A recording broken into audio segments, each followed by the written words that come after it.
सब्जियों का हरा भरा खेत है, बीच में बांस का शेल्टर है, उसके ऊपर सब्जियों की बेल लगी हुई है और सब उसके नीचे बैठकर खाना खा रहे हैं। अरे आज तो ये लहसुन और मिर्च की चटनी अलग ही स्वाद दे रही है। कुछ डाला था क्या बेटा इसमें? हाँ बाबा, रोज की तरह चटनी पीसते हुए मैंने आज इसमें थोड़ी प्याज भी डाल दी थी, तभी तो आज ये इतना अलग स्वाद दे रही है। वैसे मुझे तो ये घी का रायता सबसे बढ़िया लगा, पेट के लिए भी कितना ठंडा है। माँ, आपको पता है वो मेरा दोस्त है ना नमन, उसके घर पर कल एसी आया है। हमारे घर पर एसी कब आएगा? अरे बेटा, अभी इतनी गर्मी शुरू नहीं हुई है जो हम एसी लाए, और भला हम गांव वालों को एसी की क्या जरूरत है। ऊपर से तेरी बहन ने भी बढ़िया जुगाड़ कर रखा है। पता नहीं कैसे इसके दिमाग में तरकीब आई कि बांस से खेतों में ये छप्पर बना दिया और ऊपर से इस पर सब्जियों की बेलें डाल दी। इसके नीचे बैठकर कितनी ठंडक मिलती है। हाय भाई, मैं तो जून जुलाई के मौसम में भी आराम से इसके नीचे सो जाता हूँ। संगीता ने अपने पिता मनोज के खेतों में बांस का एक शेल्टर बना रखा था, जिसके ऊपर से ढेर सारी सब्जियों की बेलें जाती थी। चारों तरफ से बेलों से ढके होने के कारण इसके अंदर काफी ठंडक रहती थी और गर्मियों के मौसम में भी पूरा परिवार आराम से उसमें समय बिताता था। तो वहीं दूसरी तरफ शहर में, तारा बहू, आज भी दोपहर में तुमने खाना बाहर से मंगवा लिया? मम्मी जी, मेरा दोपहर में कुछ भी बनाने का मन नहीं करता। अब तो गर्मियां भी शुरू हो गई हैं, इसीलिए और मन नहीं करता। अभी तो ठीक से गर्मी शुरू भी नहीं हुई है और तुझे अभी से आलस चढ़ गया। जब जून का महीना आएगा तब तू क्या करेगी? एक बात तो है, मुझे तो लगता है इस बार तगड़ी गर्मी पड़ने वाली है। कॉलेज से बस स्टैंड जाते जाते मैं तो पसीने से भीग जाती हूँ। वो तो देखते हैं बेटा, दिन की तो सर्दी खत्म हो गई, रात की हल्की हल्की रह गई है। मैं चाहती हूँ ऐसा ही मौसम रहे, ना ज्यादा गर्मी ना ज्यादा ठंड। इसी तरह शाम हो जाती है, रात का वक्त होता है, सब खाना खा रहे होते हैं। तभी सुधीर, 2 दिन बाद मुझे अपनी गांव वाली जमीन का सौदा करने के लिए जाना है। ये राजेश तो वर्क ट्रिप पर जा रहा है। अगर तू फ्री है तो तू मेरे साथ चलना, 2-3 दिन का काम है। ठीक है पापा, वैसे भी मैंने कई महीनों से ऑफिस की छुट्टी नहीं ली है, 2-3 दिन की छुट्टी तो आराम से मिल ही जाएगी। 2 दिन गुजरते हैं और आज सुधीर और उमेश शहर से ट्रेन पकड़कर सीधा गांव पहुंच जाते हैं, जहां वो महेश नाम के आदमी से मिलते हैं। जहां महेश अब उन्हें सीधा मनोज के खेत में ले जाते हैं और अब सुधीर और उमेश खेत में बना हुआ बांस का और बेलों का ढका शेल्टर देखकर सुधीर और उमेश दोनों हैरान होते हैं। अरे भाई, ऐसी चीज तो मैं खेतों में पहली बार देख रहा हूँ, और इसके अंदर कितनी ठंडक भी है। भाई मनोज, ये सुधीर भाई साहब अपनी गांव की जमीन का सौदा करने के लिए आए हैं, और ये मनोज भाई साहब, ये सारे खेत इन्हीं के हैं। अरे ये तो मेरी बेटी का दिमाग था, उसी ने ये सब किया है, वरना पहले हम कहाँ खेतों में बैठकर खाना खा पाते थे, और अब देखिए आराम से सो भी जाते हैं। मनोज अपनी बेटी की तारीफें कर ही रहा होता है कि तभी संगीता खेतों में आती है। संगीता भले ही सादगी से रहती थी, लेकिन उसकी सादगी में भी उसकी खूबसूरती अलग ही झलकती थी, जिसे देखकर उमेश भी कुछ देर के लिए बस उसे देखता ही रह जाता है। अरे काका, अगर मुझे पता होता कि आप आए हैं तो मैं आपकी मनपसंद मीठी मीठी लस्सी बना कर लाती। बेटा, वो तो मैं कभी भी पी लूंगा। इनसे मिलो, ये सुधीर भाई साहब हैं और ये उनका बेटा उमेश। अगर तुम्हें कोई दिक्कत ना हो तो उमेश को थोड़ा गांव घुमा दो। चेरी साहब हैं, पहली बार आए हैं गांव, इन्हें भी तो पता चले कि हमारा गांव कितना सुंदर है। संगीता अपने भाई मोनू को साथ में ले लेती है और उमेश को सारा गांव घुमाने लगती है, और वो गांव घूमने के बाद संगीता उमेश को अपने घर लेकर आती है। संगीता की खिड़कियों पर चढ़ी बेलें और आंगन में तरह तरह की उगी सब्जियों को देखकर उमेश, अरे ये सब आपने किया है? लगता है आपको फार्मिंग, मेरा मतलब है खेती वगैरह करने का काफी शौक है। मैं गांव से जरूर हूँ, लेकिन पढ़ी लिखी हूँ, फार्मिंग का मतलब पता है मुझे। संगीता की बात पर उमेश हंसने लगता है। फिर दोनों में काफी बातचीत होने लगती है, और अब रात में जब महेश और सुधीर खाना खाकर घर के बाहर टहल रहे होते हैं, तभी महेश सुधीर से, भाई अब तो उमेश काफी बड़ा हो गया है, तो क्या सोचा है उसकी शादी के बारे में? मुझे तो उमेश के लिए अपनी संगीता बिल्कुल सही लगती है। पढ़ी लिखी भी है, घर गृहस्थी भी अच्छे से संभाल लेती है, बड़ी प्यारी बच्ची है। अरे सच कहूं तो मैं खुद तुमसे इस बारे में बात करने वाला था। एक बार संगीता के घर वालों से बात करो, मुझे तो वो लड़की पहली नजर में ही भाग गई थी। अगले दिन महेश सुधीर की तरफ से संगीता की शादी का प्रस्ताव उसके माता पिता के सामने रखता है, और उन लोगों को भी इस रिश्ते से कोई ऐतराज नहीं होता। तो वहीं दूसरी तरफ शहर में उमेश की भाभी तारा इन सभी बातों से अनजान अपनी बचपन की बेस्ट फ्रेंड आलिया से उमेश की बातें करती है। आलिया, तू कब उमेश को अपने दिल की बात बताएगी? ना खुद बताती है, ना मुझे बताने देती है। घर में आजकल उसकी शादी की बातें चलने लगी हैं। कहीं ऐसा ना हो कि वो किसी और का पति बन जाए और तू बस देखती रह जाए। अरे यार, ऐसा मत बोल, शादी तो मैं उसी से ही करूंगी। एक काम कर, जब वो गांव से आ जाएगा ना, तब तू उसे मेरे बारे में बता देना। और डायरेक्ट रिश्ता ही भिजवाना मेरे घर। ओहो, लगता है मैडम जी शादी के लिए कुछ ज्यादा ही उतावली हो रही है। टेंशन मत कर, अब तेरा ये बेस्ट फ्रेंड से मेरी देवरानी बनने का सफर तो मैं ही तय करूंगी। इससे पहले तारा आलिया के बारे में घर में किसी से कुछ कहती, तभी सुधीर और उमेश गांव से शहर आ जाते हैं और सुधीर बाकी घर वालों को संगीता के बारे में बता देता है। वो सब तो ठीक है, लेकिन लड़की गांव से है, शहर की घर गृहस्थी कैसे समझेगी और आसपास के लोग भी बातें बनाएंगे। पापा जी, ये गांव की लड़कियां तो एकदम गंवार होती हैं, किसी भी चीज की नॉलेज नहीं होती। उस गोपी बहू सीरियल की तरह कहीं उसने भी देवर जी का लैपटॉप या फोन धो दिया तो? बहू, हकीकत में कोई इतना गंवार नहीं होता। ये टीवी सीरियल देख देख कर तुम्हारा दिमाग खराब हो गया है। वो लड़की अच्छी खासी पढ़ी लिखी है और घर परिवार भी उनका अच्छा है। इतना कहकर सुधीर जब संगीता की फोटो सभी को दिखाता है तो नैना, कुछ भी बोलो भैया, आपने भाभी तो काफी अच्छी पसंद की है। देखो माँ कितनी सुंदर है ना। काफी समझदार भी है।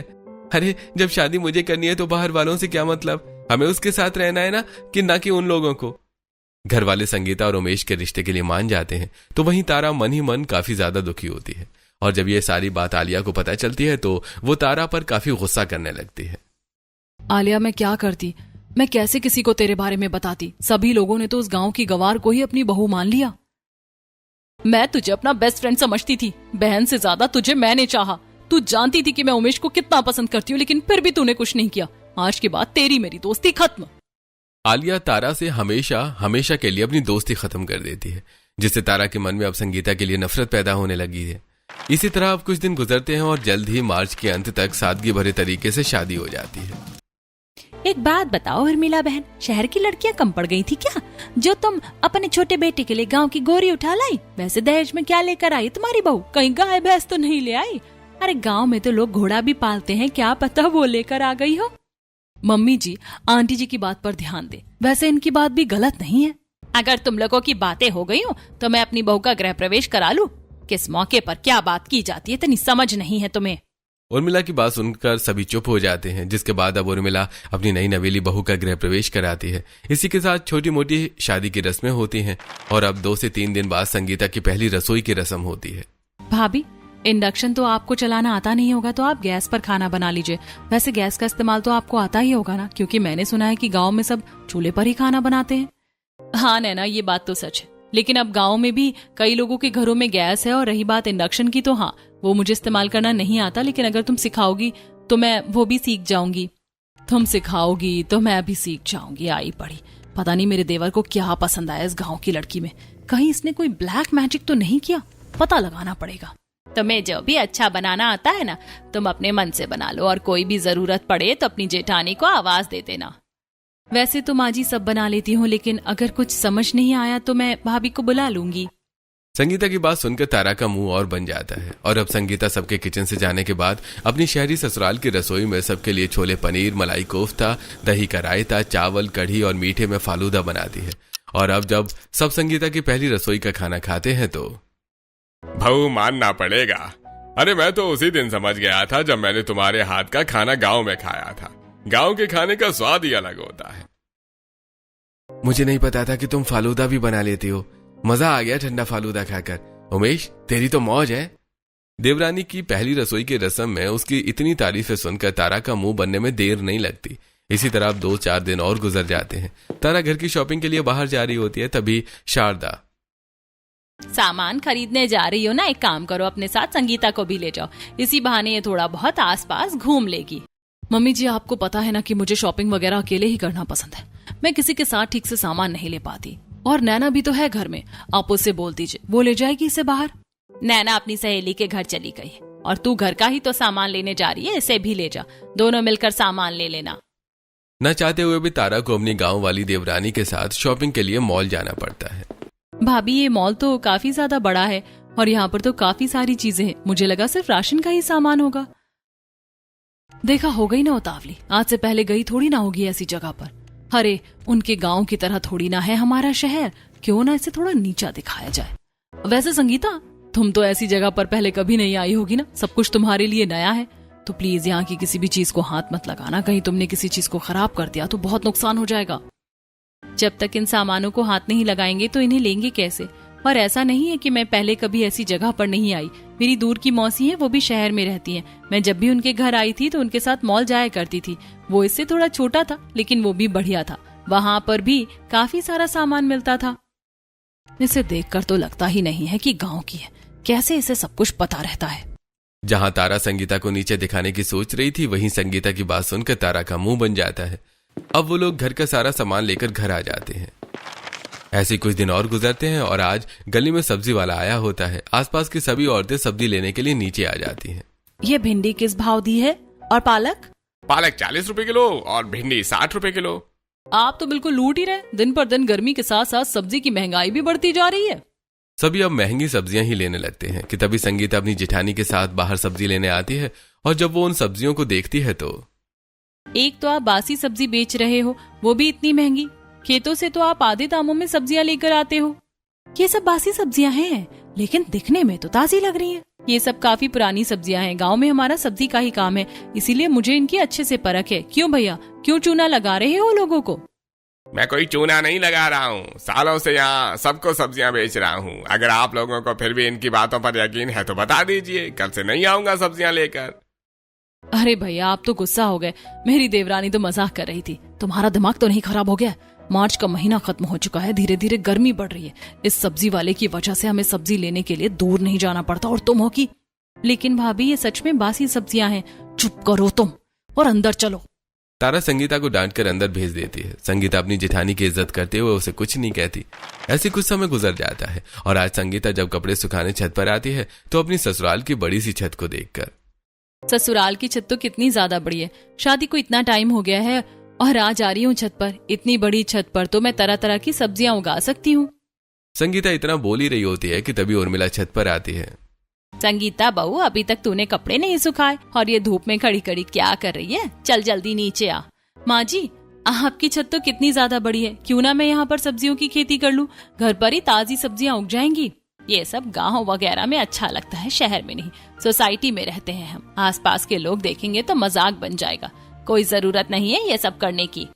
उर्मिला कुछ और कहती कि तभी वहां तारा आ जाती और सारी बातें सुनकर, आप एक गांव की बहू से क्या ही एक्सपेक्ट कर सकती हैं? गाय भैंस पालन नहीं हुआ ना, इसीलिए अब यहाँ खेती करना चाहती है। अपनी जेठानी की ऐसी बातें संगीता को काफी बुरी लगती हैं। रात के खाने में जब सुधीर तोरई की सब्जी देखता है तो, अरे बहू, परसों तुमने इतनी सारी सब्जी ली थी और आज तुमने ये तोरई की सब्जी बनाई है। जी, वो सारी सब्जियां खराब हो गई और आज सब्जी भी काफी महंगी थी तो बस तोरई ले ली थी। खराब तो होंगी ही ना, बासी सब्जियां जो थी। पापा जी, मैं सोच रही थी कि क्यों ना मैं छत पर थोड़ी बहुत खेती कर लूं। इससे हम कुछ सब्जियां तो घर में ही उगा लेंगे। मैंने समझाया था ना तुझे, आस पास के लोग देखेंगे तो बातें बनाएंगे। छत हमारी है, हम कुछ भी करें, लोगों से हमें क्या मतलब है? और इसी बहाने हमें घर पर ऑर्गेनिक सब्जियां तो मिल जाएंगी। बहू, तुम कर लेना छत पर खेती। और जो भी सामान चाहिए होगा वो तुम भाभी के साथ जाकर ले आना, उन्हें उसकी दुकान पता है। सभी की बात सुनकर तारा का बहुत बुरी तरह से मुंह बन जाता है। अब तारा अगले दिन संगीता को ना चाहते हुए भी फार्मिंग की शॉपिंग के लिए दुकान पर ले जाती है। भाभी, ये सारे बीज, खाद और ये बाकी का सामान खेती करने में काम आएगा। कि कुछ ज्यादा ही दिमाग नहीं चाट रही है, अभी बताती हूँ इसे। तारा जानबूझकर संगीता को मार्केट में ही छोड़कर गायब हो जाती है और जब संगीता काफी देर तक तारा को नहीं मिलती, हे भगवान, ये तारा भाभी कहाँ चली गई? तारा के न मिलने पर संगीता काफी मुश्किल से ऑटो लेकर घर आती है। संगीता बहू, कहाँ रह गई थी तुम? तुम्हारा फोन भी नहीं लग रहा था। पता है हम सब कितना परेशान हो गए थे। संगीता, तुम कहाँ चली गई थी? मैंने भी तुम्हें बाजार में काफी ढूंढा लेकिन तुम नहीं मिली। तारा की चाल को संगीता पहचान जाती है लेकिन वो किसी से कुछ नहीं कहती। अगले दिन संगीता अच्छे से छत की धुलाई करती है। अब घर में रखी वेस्ट प्लास्टिक की बोतलें, स्टोर रूम में रखा पुराना टायर और कुछ पेंट के डिब्बे और ब्रश लेकर छत पर आ जाती है। अब वो उन प्लास्टिक की बोतलों को बीच में से काट कर उन्हें पेंट करने लगती है। छत पर आकर तारा ये सब देखती है। संगीता, तुमने कबाड़ का काम भी शुरू कर लिया क्या? कबाड़ का काम शुरू नहीं किया, आप बस देखती जाइए। संगीता उन प्लास्टिक की बोतलों और कंटेनरों को भी छत की दीवार पर अच्छे से फिट कर देती है। अब अगले दिन उन सभी डिब्बों और टायर के अंदर खाद मिट्टी डालकर उसमें बीज डालती है और आखिर में पानी डालने लगती है, जिसे देखकर पड़ोस की छत पर खड़ी कमलावती, ये तो क्या कर रही है? काफी देर से देख रही हूँ। वो मैं छत पर सब्जियां उगा रही थी। मैंने टमाटर, मिर्ची, धनिया, लौकी, तुरई, बैंगन और भी कई सारी सब्जियों के बीज डाले हैं। अब गमला 200 रुपए का एक था तो मैंने प्लास्टिक के डिब्बों का इस्तेमाल कर लिया। और देखिए ये टायर, इसमें मैंने धनिया और पुदीने के बीज डाले हैं। छत की सजावट भी बढ़ेगी और सब्जियां भी मिल जाएंगी। अरे ये उर्मिला की बहू तो सच में पूरी गंवार निकली। अब क्या हमारी सोसाइटी को भी अपने गांव का खेत बनाकर मानेगी? आस पड़ोस की औरतें संगीता को देख देख कर तरह तरह की बातें करती हैं, लेकिन संगीता किसी की भी बातों पर ध्यान नहीं देती। ऐसे ही हफ्ता भर गुजर जाता है। और संगीता, तुम्हारी खेती का काम कैसा चल रहा है? हाँ भाभी, सब्जियां कब उगेंगी? मुझे घर की उगी हुई सब्जियां खानी है। मैं तो बहुत एक्साइटेड हूँ। 15 से 20 दिन हो जाते हैं और इन दिनों में अब धीरे धीरे संगीता के बोए हुए बीजों के अंदर से कलियां निकलनी शुरू होती हैं। पर्याप्त पानी और धूप की वजह से मेरा काम कितना आसान हो गया है। बस कुछ और हफ्तों में ढेर सारी सब्जियां होंगी मेरी छत पर। इसी तरह दिन गुजरने लगते हैं और बीतते दिनों के साथ साथ अब गर्मी भी पहले से काफी ज्यादा बढ़ चुकी थी। अरे भाभी, ये आप कैसे झाड़ू लगा रही है? मशीन का इस्तेमाल करके? इसे वैक्यूम क्लीनर कहते हैं। इतनी गर्मी में अब झुक कर झाड़ू लगाऊंगी तो पसीना तो आएगा ही ना, इसीलिए मैंने ये ऑर्डर कर लिया। वो तो ठीक है भाभी, लेकिन मेरे ख्याल से इंसान को कुछ काम अपने हाथ पैरों को इस्तेमाल करके ही करने चाहिए। इससे शरीर में फुर्ती आती है और पसीना निकलना तो अच्छी बात होती है। तुम्हारी जेठानी है ही बेवकूफ। मेरे पूरे 20,000 रुपए उड़ा दिए इसने इस वैक्यूम क्लीनर को लेने के चक्कर में। राजीव की बात सुनकर तारा का मुंह और ज्यादा बन जाता है। वहीं आज बढ़ती गर्मी की वजह से किसी का भी खाना खाने का मन नहीं था। अरे अजीब सी बेचैनी हो रही है। मेरा मन नहीं कर रहा खाना खाने का। मैं तो बस ये खीरा खा लूंगा। मैं भी सिर्फ नींबू पानी पी लूंगी। ले जाओ इस खाने को। अरे माँ जी, गर्मी हो या सर्दी, इंसान को खाना रोज खाना चाहिए। मैं आपके लिए एक बढ़िया सी चीज बनाकर लाती हूँ जिसे खाकर आप एक्स्ट्रा ही खाना बनाएंगे। संगीता अब जल्दी से छत पर जाती है और उन टायर के अंदर उगे हुए पुदीने को तोड़कर सीधा नीचे ले आती है। किचन में जल्दी से पुदीने की चटनी बनाकर उसमें ठंडा ठंडा दही मिला देती है, जिसके साथ सब रोटियां खाते हैं। भाई, हम तो गर्मियों में कभी चटनी को हाथ भी नहीं लगाते, लेकिन तुम्हारी वजह से आज ये चटनी खाने में बड़ा मजा आ रहा है। पुदीना धनिया काफी जल्दी ही हो जाते हैं, तो मैंने उसी से ये चटनी बना ली और दही की वजह से ये और ठंडी लग रही है। भाभी, मानना पड़ेगा आपको। सब संगीता की काफी तारीफें करते हैं। इसी तरह कुछ दिन और गुजरते हैं और अब संगीता की सब्जियों की बेलें निकलनी शुरू हो जाती हैं, जिन्हें देखकर संगीता सोचती है, ये बेलें तो ऐसे ही नीचे पड़ी रहेंगी। इससे अच्छा मैं एक काम करती हूँ जो मैंने अपने खेत में किया था। संगीता अपने पति से कहकर अब छत पर लकड़ियों का एक शेल्टर बनवा लेती है, जिस पर वो उन सब्जियों की बेलों को डाल देती है। समय बीतने के साथ साथ जैसे जैसे बेलें बड़ी होती हैं, वो शेल्टर को तीनों तरफ से अच्छे से घेर लेती है। अरे तुमने बढ़िया किया, बिल्कुल गांव वाली फीलिंग आ रही है मुझे। अब कुछ दिन और गुजरते हैं और गर्मी इतनी ज्यादा बढ़ चुकी थी कि किचन में खड़े होकर खाना बनाना बहुत मुश्किल था। छत के नीचे ही किचन है। पूरी किचन किसी भट्टी की तरह दहका रहता है। लगता है अब किचन में भी एक एसी लगवाना ही पड़ेगा, वरना इतनी गर्मी में खाना बनाना तो नामुमकिन है। भाभी, ये किचन है या कोई आग का गोला? कितनी गर्मी है यहाँ। मैं तो यहाँ 2 मिनट भी नहीं रुक सकती। रसोई की तपिश देखकर संगीता को एक तरकीब सूझती है। वो अगले दिन कुछ ईंटें और मिट्टी और बालू मंगवाकर छत पर अपने बनाए हुए शेल्टर के नीचे मिट्टी का चूल्हा बनाती है। शाम तक जैसे ही वो सूखता है, वो किचन से कुछ बर्तन और सामान लेकर छत पर जाने लगती है, जिसे देखकर उर्मिला पूछती है, अरे बहू, ये खाना बनाने का सामान लेकर कहाँ जा रही है ऊपर? माँ जी, खाना बनाने के लिए। खाना बनाने के लिए? लगता है तुम्हारी बुद्धि पूरी तरह से खराब हो चुकी है। माँ जी, इसकी बात सुनी आपने? संगीता किसी को कोई जवाब नहीं देती और मुस्कुराकर सीधा छत पर चली जाती है। अब वो आराम से उस शेल्टर के नीचे ठंडक भरी जगह में बैठकर अपनी ठंडी रसोई में खाना बनाती है। जब थोड़ी देर बाद पूरा परिवार संगीता के कहने पर ऊपर आता है, तो वो दृश्य देखकर, अरे ये सब क्या है? मुझे तो लगा था कि तुम सिर्फ छत पर सब्जियां उगा रही हो, लेकिन यहाँ तो तुमने पूरी रसोई बना ली। और इस शेल्टर के नीचे तो कितनी ठंडक है। मैंने इस गर्मी के मौसम में छत पर ही ठंडी रसोई बना ली है। अब से आप लोग भूखे नहीं रहेंगे। संगीता की बात सुनकर सभी शेल्टर के नीचे बैठ जाते हैं। संगीता जल्दी जल्दी रोटियां बनाती है और सभी को पुदीने का रायता, दही, चूरमा और अपनी छत पर उगी हुई सब्जियों से बनी मिक्स वेज परोसती है। कसम से मजा आ गया। नीचे से ज्यादा ठंडक तो इस वक्त छत पर हो रही है। तेरा ये शेल्टर बिल्कुल वेंटिलेशन का काम कर रहा है। कितनी ठंडक है यहाँ। भाभी, आपकी इस ठंडी रसोई में खाकर मजा आ गया। गर्मी में तो कुछ खाने का मन ही नहीं करता था। तारा भाभी, आप भाभी की तारीफ नहीं करोगी? बहुत बढ़िया खाना बना है और यहाँ बैठकर खाने में भी काफी मजा आ रहा है। क्या मुसीबत है, दिन ब दिन सब इसी की तारीफ करते रहते हैं। इसकी वजह से मेरी और मेरी फ्रेंड की इतने सालों की दोस्ती खत्म हो गई। आज तो मैं आ गई खाने के लिए, लेकिन फिर कभी दोबारा नहीं आऊंगी। संगीता के इतना सब कुछ करने के बावजूद तारा का मन उसके लिए नहीं बदलता। आज शाम के खाने में संगीता सबके लिए अपनी ठंडी रसोई में पंत भात, सब्जी का भरता और छाछ बनाती है। ये लीजिए, इस खाने से शरीर में ठंडक रहेगी और पेट भी बिल्कुल भरा भरा रहेगा। कुछ भी बोलो, आपकी इस ठंडी रसोई में मजा तो आता है। शाम ही नहीं, मैं तो दिन में भी आ जाऊं तो भी यहाँ एक अलग ही ठंडक होती है। संगीता अपने पूरे परिवार के साथ बैठकर अपनी ठंडी रसोई में खाना खा रही होती है कि तभी पड़ोस की छत पर खड़ी औरतें ये देखकर, शाम के वक्त भी हम लोग अपनी छत पर खड़े नहीं हो पा रहे और ये लोग बैठकर आराम से खाना खा रहे हैं। ऐसे ही कुछ दिन और गुजर जाते हैं। आज रात का खाना तारा बना रही होती है, लेकिन रात में भी तारा की रसोई काफी गर्म होती है। दिन तो दिन, रात में भी इस रसोई में थोड़ी बहुत भी ठंडक नहीं है। और एक मेरी देवरानी है जो उस ठंडी रसोई में दोपहर हो या सुबह आराम से खाना बना लेती है। गर्मी से वो इतनी परेशान हो जाती है कि अब वो राजीव से एसी के लिए बोलती है। किचन में एक छोटा सा एसी लगवा दीजिए, इतनी गर्मी में मैं खड़े होकर खाना नहीं बना सकती। अरे यार, किचन में एसी कौन लगवाता है? और रही खाना बनाने की बात, तो तुम संगीता के साथ जाकर छत पर ही बना लिया करो ना। वैसे भी उसकी ठंडी रसोई में खाना खाने के साथ साथ बनाने में भी अच्छा लगता है। मुझे उस गंवार से कंपेयर करने की जरूरत नहीं है। पता है आसपास के लोगों से देखकर क्या क्या बातें बनाते। आप मेरे लिए बस एसी लेकर आ जाओ। तारा के बार बार कहने पर राजीव एसी ले आता है, जिसकी ठंडी हवा में खड़े होकर तारा वो आराम से खाना बनाती है। अब आ रहा है खाना बनाने में असली मजा। मेरी उस गंवार देवरानी की रसोई कितनी भी ठंडक भरी क्यों ना हो, लेकिन मेरी इस ठंडी रसोई के सामने उसकी वो रसोई कुछ भी नहीं। अब 1-2 दिन गुजरते हैं। आज संगीता अपनी ठंडी रसोई में सबके लिए बेल का शरबत, सत्तू और नींबू का शरबत बनाती है। मैंने जो नींबू उगाए थे, देखिए कितने बड़े बड़े हैं। एक नींबू से 3 ग्लास शरबत बन गया। और पापा जी, आपके लिए मैंने खास तौर पर बेल का शरबत बनाया है, जो शरीर के लिए काफी अच्छा होता है। वैसे भाभी नहीं आई। जब से रसोई में एसी लगवाया है ना, तब से वो पूरा दिन कुछ न कुछ बनाकर वहीं खाती रहती है। छोड़ उसे। अपनी गांव वाली बहू की ठंडी रसोई में बैठकर ठंडा शरबत पीकर सभी काफी खुश होते हैं। वहीं आज नैना अपनी भाभी की ठंडी रसोई दिखाने के लिए अपनी कुछ सहेलियों को लेकर आती है।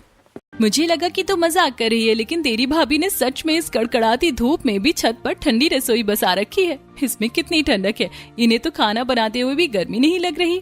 कितनी सारी सब्जियां हैं भाभी, थोड़ी सी सब्जियां मुझे भी दे दीजिए ना।